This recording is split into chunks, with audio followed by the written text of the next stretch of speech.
এক ছিল এক পরিশ্রমী তোতা পাখি, নাম টুকু। জঙ্গলের সব প্রাণীকে সে খুব ভালোবাসত। একদিন সে ভাবল, সবাইকে সাহায্য করতে হলে নিজের মতো করে কিছু করতে হবে। তাই টুকু জঙ্গলের ফল, বাদাম আর বীজ সংগ্রহ করে ছোট একটা খাবারের দোকান খুলে ফেলল। প্রথম দিন কেউই তার দোকানে আসেনি।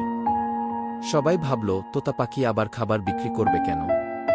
কিন্তু টুকু হাল ছাড়ল না। প্রতিদিন সে হাসিমুখে দোকান সাজিয়ে রাখত, পরিষ্কার করত, আর প্রাণীদের ডাকত, সুস্বাদু খাবার, স্বাস্থ্যকর খাবার।